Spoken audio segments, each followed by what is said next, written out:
Hey everyone, welcome back to Suhani Debnath মানে আমার চ্যানেলে। তো কেমন আছো তোমরা সবাই? আশা করছি খুব ভালো আছো, আর আমি খুব ভালো আছি। তো আজকে হলো 25 ডিসেম্বর, সোমবার, আর এখন টাইম হবে সকালের কিছু 11টা। তো এখন থেকে আমি আমার ব্লগটা স্টার্ট করছি। তো পুরো দিনটা কী করবো না করব সবটাই তোমাদের সাথে শেয়ার করব। তো আজকে তো ক্রিসমাস, তো মেরি ক্রিসমাস সবাইকে। তো ঠিক আছে, সঙ্গে সঙ্গে হয়তো যেতে পারি, দেখা যাক কি হয়। তো ঠিক আছে, এখন আমাদের সকালে ব্রেকফাস্ট হয়ে গেছে, বিরাট কাজের জন্য বেরিয়ে পড়েছে, আর এখন আমরা আছি, আমি আছি কিচেনে। তো ভাবলাম কি অনেকদিন হচ্ছে ব্লাউজ সেলাই করছি না, তো আজকে একটু ব্লাউজ সেলাই করব, যার জন্য আমি ভাবলাম কি ধমাধম করে আগে রান্নাটা সেরে নিই। তারপর মানে আজকে একটু মাছ রান্না করব, আর বিরাটের জন্য ডিম, মানে মাছ আমার জন্য আছে, বিরাটের জন্য ডিম করব।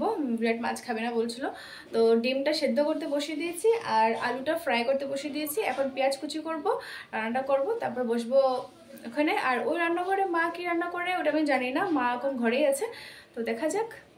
তো চলো আমি এখন রান্নাটা সেরে নিই, তারপর কথা হচ্ছে। তো এই যে আলুগুলো আমার একটু ভাজা হয়ে গেছে, এখানে টুকরো করে রাখা টমেটো, এটা হলো পেঁয়াজ কুচি, আর এখানে আছে হলো মাছ ভাজা, আর এখানে ডিমটা হচ্ছে। তো এমনি সময় তো মাছটা আলাদা করে রান্না করি আর ডিমটা আলাদা করে রান্না করি, কিন্তু মা বললো এত আলাদা করে রান্না করার কোনো দরকার নেই, একটা তরকারি করো, ওটার মধ্যে মাছটাও দিয়ে দেবে ডিমটাও দিয়ে দেবে, তো করে নেবো ওরকমই। আর বিরাটের ওরকম কোনো ঝামেলা হয় না যে অনেক বেশি টেস্ট হতে লাগবে, একদম ডিমটা আলাদা করে করতে হবে ওকে। বাস ডিম বা আলু ভাজি যেগুলো পছন্দ করে ওগুলো সুন্দর করে দিয়ে দিলে বাস ও খেয়ে নে, বুঝতেও পারে না ওটা আসলে কী দিয়ে বানানো হয়। তো ঠিক আছে, আজকে আমারও রান্না করতে একেবারে ইচ্ছা করছে না, কারণ কি কালকে রাতে না আমার একেবারে ঘুম হয়নি, মানে তো এখন ঘুম ঘুম পেয়ে যাচ্ছে। আর সকালে আজকে একটু জলদি উঠে গেছিলাম, মানে আজকে মোটামুটি আমি 8টার মধ্যে উঠে গেছিলাম, তারপরে স্নান করে উপরে এসে পড়েছি। তো ওটার জন্যই মানে দিচ্ছে না শরীরটা, তো ধমাধম করে ওই একটা তরকারি বা দুটো দিয়ে রান্না করে নিই, তারপর দেখা হবে তোমাদের সাথে আবার।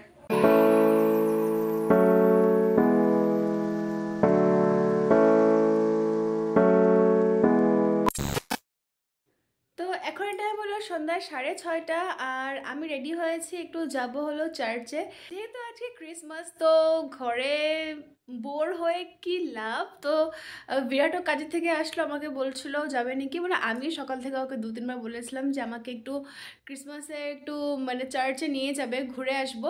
তো বলছে কেন যেতে লাগে, তো আমি বলেছিলাম কি না আমি প্রত্যেক বছর তুলে দিনে যেতাম আর কি। আর ডিব্রুগড়ে আমি কখনো যাইনি, চার্চ আছে নাকি এটাও জানি না। তো বললো হ্যাঁ আছে, তো আমি বলছি নিয়ে যাবে। ও বলছে কামের থেকে এসে পরে দেখবো, যদি সময় হয় তাহলে নিয়ে যাব।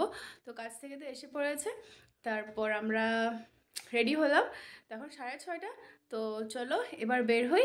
তো ওখানে গিয়ে কী হবে না হবে তোমাদের দেখতে পাবে।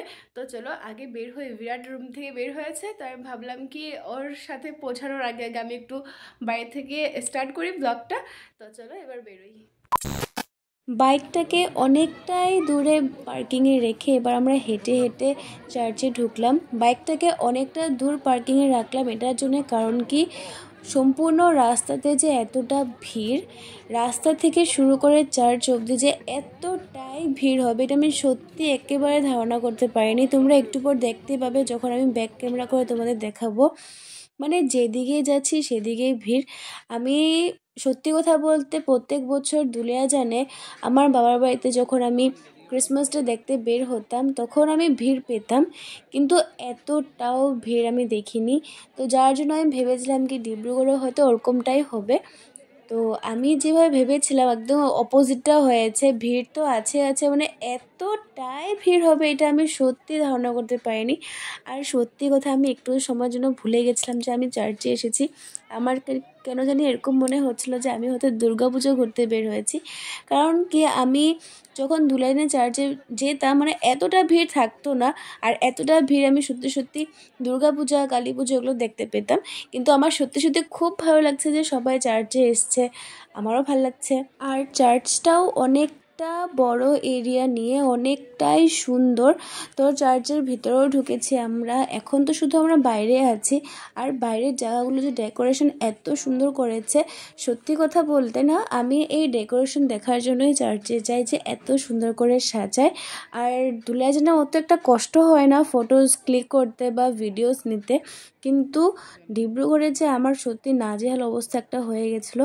কারণ কি এতটা ভিড়, আমি লাইন ধরেছিলাম, লাইনে দাঁড়িয়ে তারপর যখন একটু হালকা হয়েছে তারপর গিয়ে আমি ভিডিও ক্লিপগুলো নিয়েছি। তোমরা দেখতেই পারছো, মানে আমি মুখে বলবো না, তোমরা নিজেরাই দেখে নাও যে কতটা ভিড়। মানে যেদিকেই যাচ্ছি সেদিকেই ভিড়।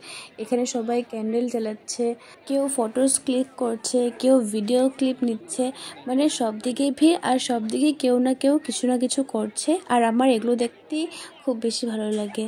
একবার ভেবেছিলাম সামনে গিয়ে দেখবো যে কোন জায়গায় কিভাবে ক্যান্ডেলগুলো জ্বালাচ্ছে, মানে কোথায় লাগাচ্ছে বা কি হচ্ছে, কিন্তু ভিড়ের জন্য যেতে পারলাম না। তাই ক্যামেরাটাকে যতদূর জুম করতে পেরেছি অতটুকুই আমি করলাম আর কি। আবার কয়েকজনকে দেখলাম ধূপকাঠিও জ্বালাচ্ছে ক্যান্ডেলের সাথে সাথে, কিন্তু আমি যতদূর জানি চার্চে শুধু ক্যান্ডেলটাই জ্বালায়, ধূপকাঠি হয়তো জ্বালায় না। তো পরে আবার ভাবলাম হয়তো ওনার মনে চেয়েছে যে ক্যান্ডেলটা জ্বালাই, তো আমি আর কোনো কিছু ভাবিনি। তো এখান থেকে বের হয়ে এখন আমরা যাচ্ছি হলো চার্চের ভেতরে। আর এত সময় আমরা শুধু চার্চের বাউন্ডারির ভিতরে ছিলাম, এখন ঢুকছি আমার চার্চের ভেতরে।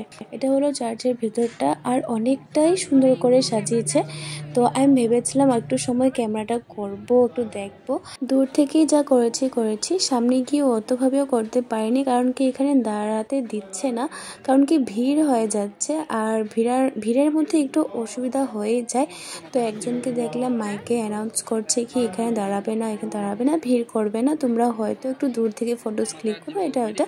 তো আমরা দাঁড়ালাম না, দূর থেকে আমি যতটুকু ভিডিও ক্যাপচার করতে পারলাম করলাম, আর সোজাই মানে বের হয়ে পড়েছি। তো বের হওয়ার সময় মানে আমি একটু পেছন দিকে ঘুরে ডেকোরেশনটা একটু ভালো করে দেখে নিলাম, আর দেখে আমি আর বিরাট সেখান থেকে বেরিয়ে পড়লাম। এই যে সামনের বিল্ডিংটা দেখতে পাচ্ছ, এত সুন্দর করে লাইট দিয়ে সাজিয়েছে। তো বিরাট বললো এখানে নাকি সমস্ত ফাদাররা থাকে। তো ও শিওর ছিল না, শুধু একটা শুনেছিল ও, তো আমাকে বললো আর আমি তোমাদের বলে দিলাম। আর সামনের দিকে অনেক সুন্দর করে ডেকোরেশন করা হয়েছে, আর এই জায়গাটার মধ্যেও অনেকটাই ভিড়, বিশ্বাস করবে সামনে যেতে যেতে আমার আধা ঘন্টা লেগে গেছে। বিরাট একটু রাগ হয়ে গেছিলো আমার উপর, বলছে একটা জায়গাতে তুমি তখন থেকে দাঁড়িয়ে আছো। কিন্তু আমি ভাবলাম এত সুন্দর করে ডেকোরেশন করেছে, ওটা যদি না দেখি তো কেমনটা লাগবে।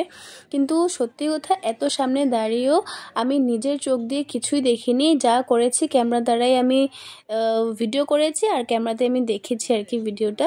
আর সামনে থেকে আমি কিছুই দেখলাম না, কারণ কি এতটা ভিড় ছিল, আমাকে বারবার ধাক্কা মারা হচ্ছিল। তো তাই আমি যতটুকু পেরেছি ক্যাপচার করলাম, আর দমাদম করে সেখান থেকে নেমে এসে পড়েছি। তো তোমরা দেখতে পাচ্ছ ক্লিপগুলো, মানে আমি যত সময় দাঁড়িয়েছিলাম অত সময় শুধু ক্লিপে নিয়েছি, আর পরে বাড়িতে এসে আমি মানে এই ক্লিপগুলো দেখছিলাম, অনেকটাই সুন্দর লাগছিল। এত সময় শুধু আমি চার্চের এদিক ওদিক ঘুরছি, আর শুধু ডেকোরেশনের ফটো ক্লিক করেছি আর ভিডিও ক্লিপ নিয়েছি। আমি নিজে একটাও এখন অবধি ফটো ক্লিক করিনি, কিন্তু এই যে জায়গাটা তোমরা দেখতে পাচ্ছ, যা ফটো তুলেছি এই জায়গাটাতে তুলেছি, আর আমার বেশ ভালো লাগছিল, আর সুন্দর লাইটিংও আসছিল, তাই আমি এখানে দাঁড়িয়ে কয়েকটা ফটো ক্লিক করে নিলাম। আর অনেকটা সময় চার্চে কাটানোর পর এবার আমাদের সময় এসে পড়েছে বাড়ি যাওয়ার। তো আমি আর বিরাট এখন এখান থেকে বের হচ্ছি। এতটা সময় এখানে সময় কাটিয়ে আমার তো খুব ভালো লেগেছে। তোমাদের ভিডিও ক্লিপগুলো কেমন লেগেছে অবশ্যই জানাবে। চার্চের বাউন্ডারি থেকে বের হয়ে আমি চানা নিয়ে নিয়েছিলাম, আর আমি মিক্সচার চানা খেতে খুব বেশি ভালোবাসি। বিরাট অবশ্য আমাকে বলেছিল মোমো খেয়ে নেওয়ার জন্য, আর যেই স্টলটাতে আমরা ঢুকেছিলাম সেখানে মোমো শেষ হয়ে গেছে। পরে আমি বললাম যেখানকার মোমো আমার সব থেকে বেশি ভালো লাগে, ও তো জানি, আমাকে ওখানে নিয়ে যেতে বলেছিলাম, আর ঠিক আমাকে ওখানে নিয়ে এসে পড়েছে। আর ওর খাওয়ার ইচ্ছে ছিল না, ও শুধু নিয়েছে স্যুপ, আর আমি নিয়েছিলাম মোমো, আর আমি 1 প্লেট মোমো খেয়ে নিয়েছি। তো এখন টাইম হলো 8টা, আর আমরা ঘরে এসে পড়েছি। ঘরে আসার সাথে চুলটা বেঁধে নিয়েছি, আর এতটাই মানে চুলে মানে হাওয়াতে এতটাই জট হয়ে গেছে কি বলবো আর। তো সাথে ঢুকতে না ঢুকতে চুলটাকে বেঁধে নিয়েছি। তো বিরাট আমাকে বাড়িতে পৌঁছে দিয়ে ও আবার বের হলো, একটা কাজ আছে নাকি ওর। তো যাওয়ার সময় বলছিল যে আমরা ওখানে অনেকটা সময় থাকবো না, একটু লেট করবো না আর কি, ওর কাজ আছে। তো ঠিক আছে, ও আমাকে এখন পৌঁছে দিল আর কাজে বের হয়ে গেছে। তো ও যে এইসব জিনিসগুলো করে, মানে কাজও করে মাঝখানে মাঝখানে, আমাকে একটু মানে খুশি ফিলও করে, আমার ভালো লাগবে জিনিসটা। তো ঠিক আছে, এখন তো এসে পড়লাম। আজকের মতো টাটা, দেখা হবে অন্য একটা ভিডিওতে, বাই।